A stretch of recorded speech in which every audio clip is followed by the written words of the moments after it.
Hi, hello everyone. Welcome back to my channel. Today we will discuss Tom Stoppard's play Rosencrantz and Guildenstern are dead.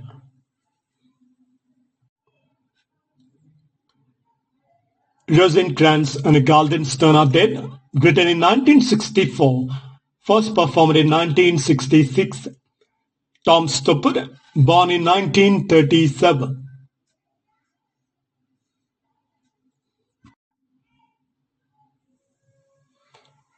Rosencrantz and Guildenstern are Dead is a landmark work of modern theatre that reimagines Shakespeare's Hamlet through an existential absurdist lens. By focusing on two minor characters caught in the inexorable machinery of fate, Tom Stoppard explores profound themes such as the nature of existence, free will, and the role of theatre in shaping reality, with a wit and a philosophical depth. Its ambiguous setting, innovative structure, and a meta-theatrical commentary continue to inspire and challenge audiences and critics, ensuring its lasting influence as a seminal work of postmodern drama.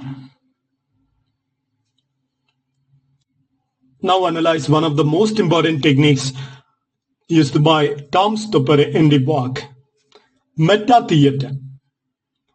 Meta-theatre refers to a dramatic technique where a play self-consciously draws attention to its nature as a drama or theatre, often breaking the fourth wall or including plays within plays. It explores the boundary between illusion and reality, making audience aware they are watching a constructed performance, they are watching a play. This device invites reflection on the artifice of storytelling and the role of the audience, as seen in the works like Shakespeare's Hamlet or Pirandello's Six Characters in Search of an Author. Now the title and the genre. Rosencrantz and Guildenstern are Dead is a tragicomedy, often labeled as an absurdist or existential play by Tom Stoppard. It reinterprets the story of Shakespeare's Hamlet from the perspective of two minor characters, Rosencrantz and Guildenstern. The form and the structure of the work. The play is written in a mix of witty, rapid-fire dialogue and philosophical monologues. Stoppard employs meta-theatrical techniques and absurdist humor, blending elements of classical Shakespearean language with the modern existential inquiry. Date of composition. First performed in 1966 in an Edinburgh Festival Fringe, the play emerged during the period of experimental theatre that embraced the postmodern and absurdist aesthetics. The play was written in 1964. Now let's analyze the background of the work. First of all, historical and cultural context.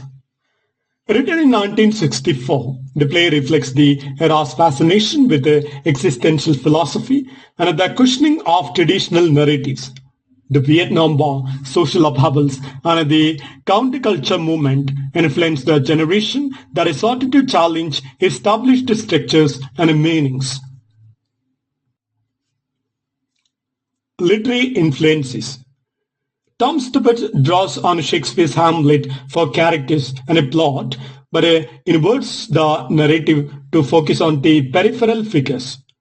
Influences from these works of Samuel Beckett and the theatre of the absurd are evident in the play's exploration of fate, chance, and the meaning or meaninglessness of existence. Thematic ambition.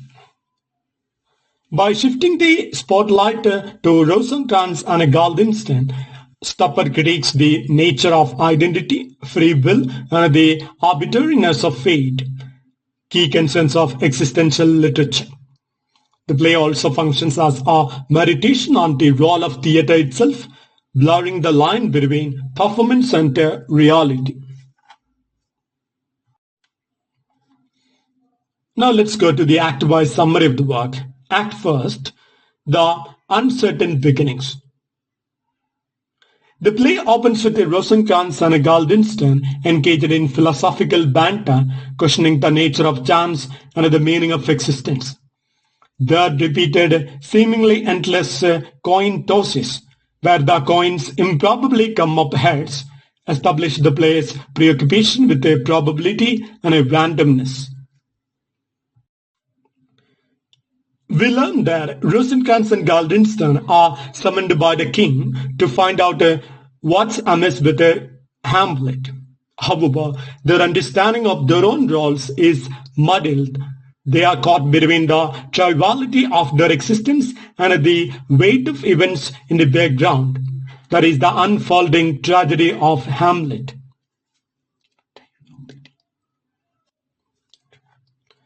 Early on, the dialogue hints at the characters' awareness of their limited role in a large narrative. Their confusion and lack of control set the stage for the themes of fate, free will, and the nature of performance. Now moving on to Act 2, that is the journey into uncertainty. Rosencrantz and Guildenstern meet a troupe of actors, the players, who perform various scenes and engage in a witty, reflective dialogue. The actors serve both as comic relief and as chorus, commenting on the absurdity of the world and the predetermined script of life. As the pair drift through events, their conversations become increasingly philosophical. They ponder whether life is predetermined or random, echoing themes common in existential thought and further blurring the line between reality and a theatrical performance.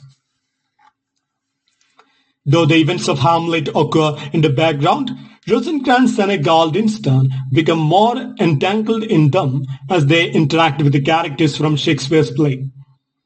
Their limited understanding of why they are there underscores the existential notion of individuals as minor players in a vast, indifferent universe. Now moving on to Act 3, the inevitability of fate. The middle of the play sees the protagonist's increasingly awareness of the inevitability of their fate.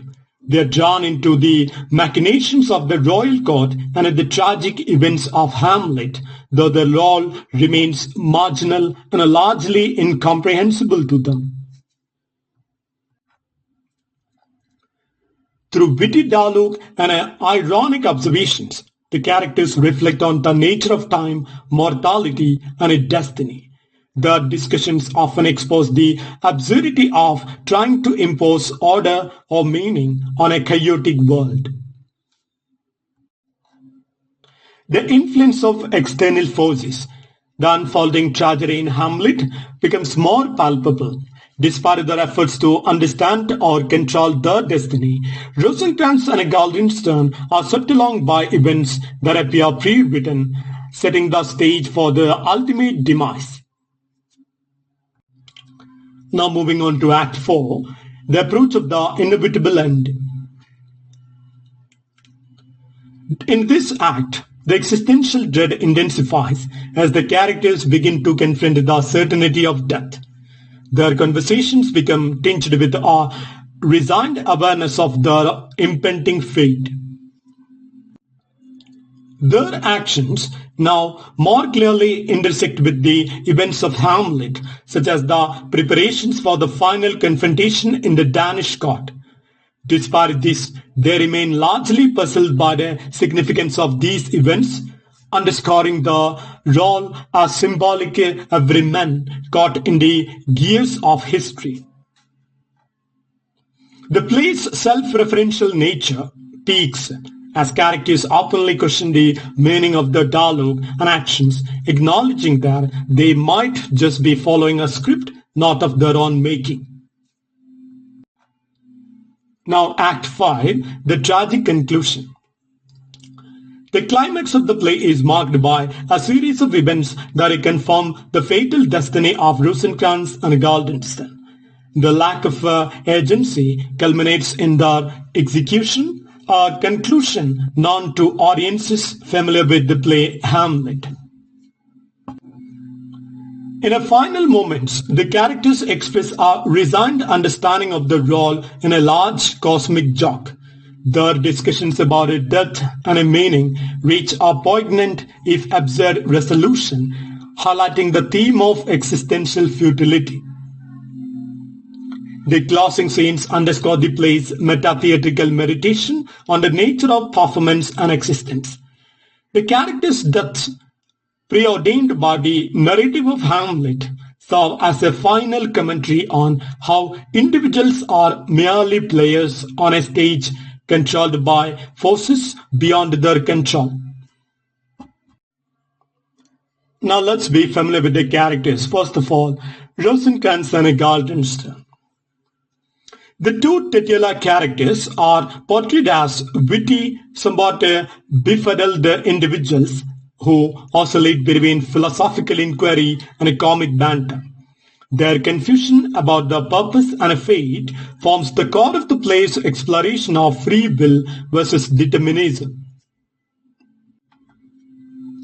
Now next to the character, the players or the tramp. A representative of the acting trope, he functions as a sort of Greek chorus, offering meta-commentary on the nature of theatre, performance, and fate. His observations provide insight into the broader existential themes of the play. Now Hamlet, Claudius, and other background characters. While these characters belong to Shakespeare's Hamlet, they appear here primarily as background figures. Their presence underscores the idea that Rosencrantz and Guildenstern's lives are intertwined with the events far greater than themselves, even if they cannot comprehend it. Other minor characters.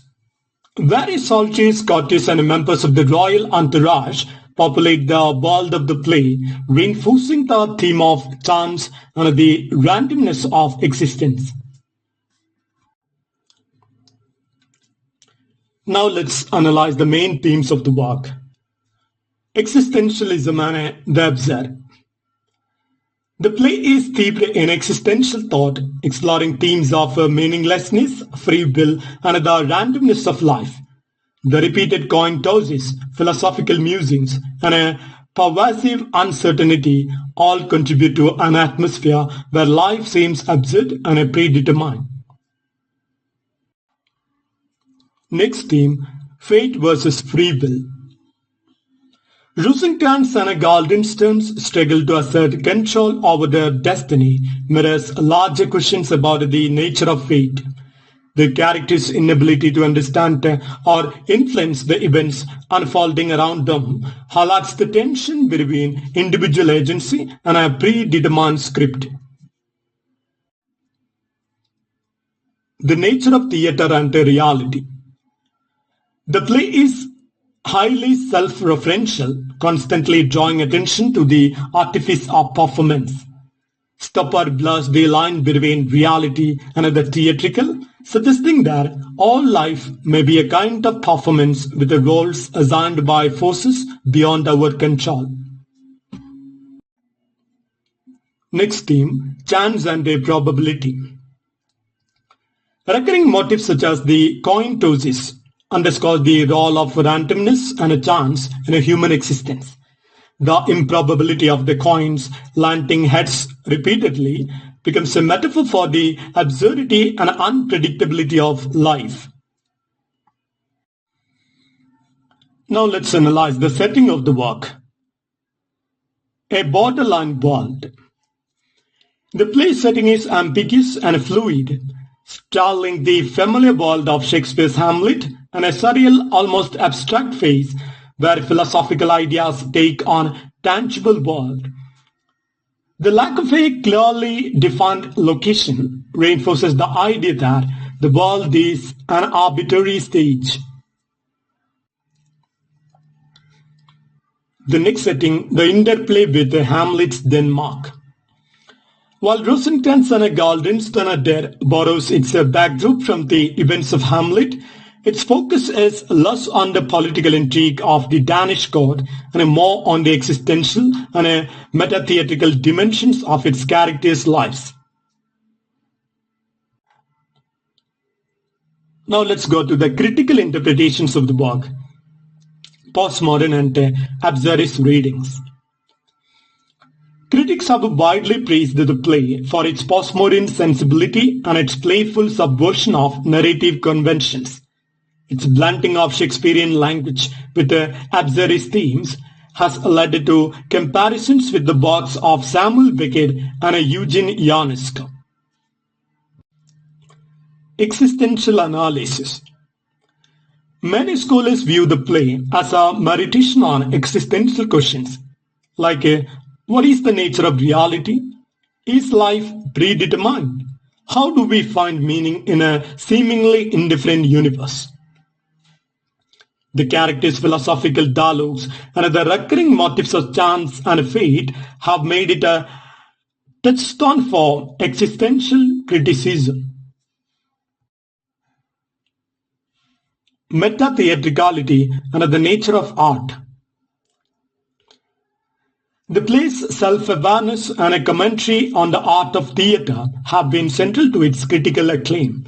Stoppard's work is celebrated for its ability to draw attention to the constricted nature of narratives, both on stage and in life, and for its reflection on the power and the limitations of artistic expression.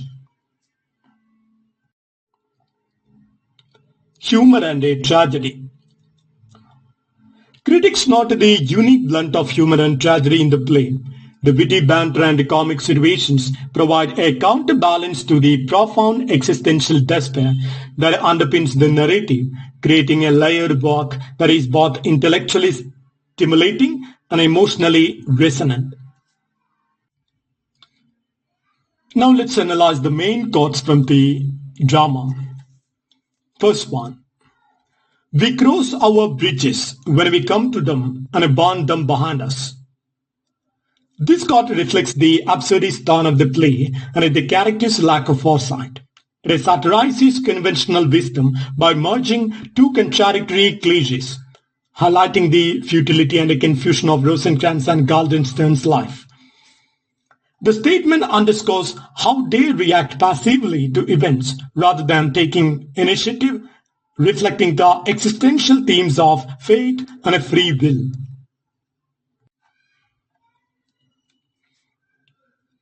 Now the next quote. A life in a box is better than no life at all. This line expresses our desperate clinging to existence, no matter how confined or meaningless. Guildenstern delivers it during a philosophical conversation about death, symbolizing human fear of the unknown. It resonates with the play's existential dread, where even a limited life seems preferable to oblivion.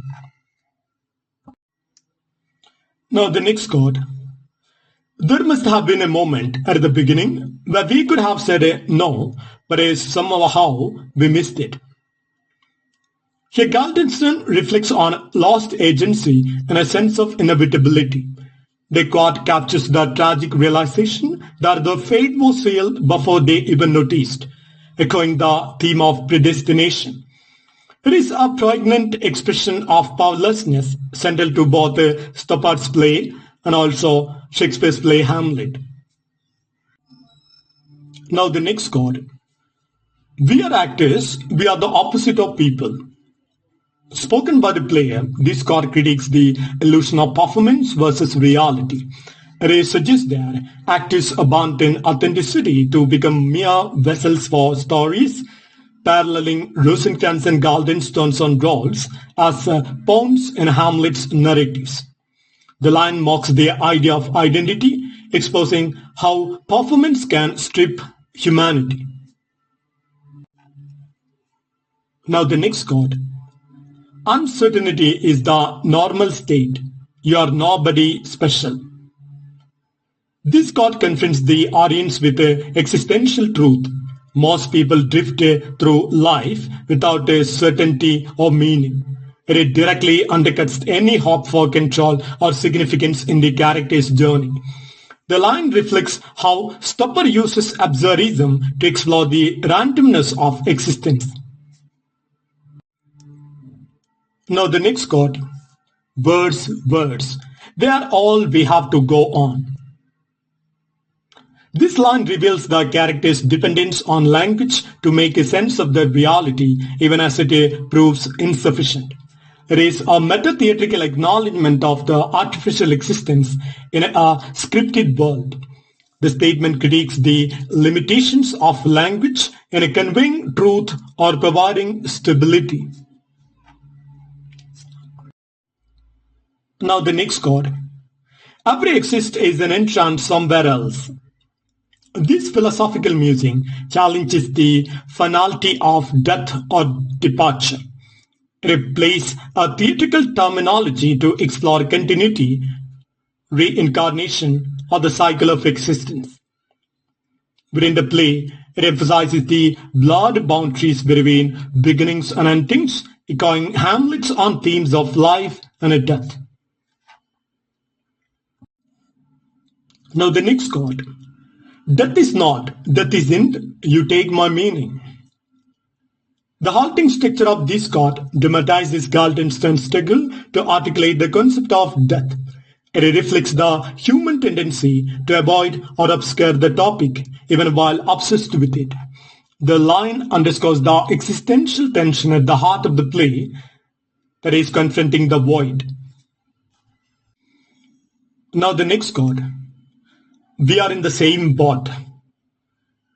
This phrase signifies solidarity in confusion, helplessness, and a shared fate.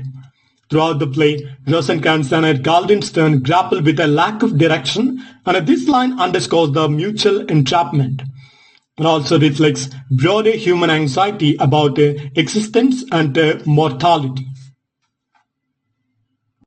Now the next chord. We drift down time, clutching at its straws, but what good is a brig to our drowning man? This vivid metaphor emphasizes the absurdity of trying to find stability in a chaotic world.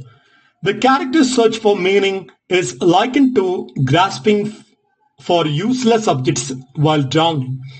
It encapsulates Stoppard's absurdist vision of life as fragmented, irrational, and ultimately tragicomic.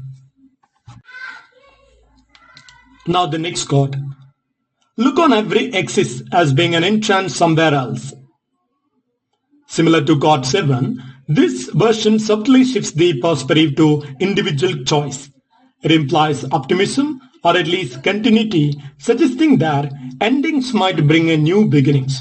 However, within the play's fatalistic framework, it remains ironic as their exit leads only to death. Now the next chord. We have been caught up. Your smallest actions sets off another, and another, and another. This chord illustrates the chaotic chain reaction of cause and effect. It implies that Rosencrantz and Guildenstern are powerless in a system beyond their control, where their minor choices are swept into a large scripted narrative. It echoes Stoppard's theme of determinism within a theatrical universe. Now the next chord. We are little men. We don't know the ins and outs of the matter. This confession reflects the character's lack of understanding about the events unfolding around them. Their insignificance in the grand narrative of Hamlet is a central theme. It reinforces Stoppard's portrayal of modern man as lost in a systems too vast to comprehend. Now the next chord. There is a design at work in all art, even if it is only the design of a single mind. This line explores the contrast between chaos and artistic structure. The player suggests that while life may feel random, art imposes order, even if arbitrary. It is a nod to Stoppard's own craft, imposing structure on absurdism through meta-theatre. Now the next chord. Rosencrantz and Guildenstern are dead. This final line, borrowed directly from Hamlet, is delivered without emotion, emphasizing the character's disposability. It is an anticlimactic end to their long, confused journey, reinforcing the play's theme of existential insignificance.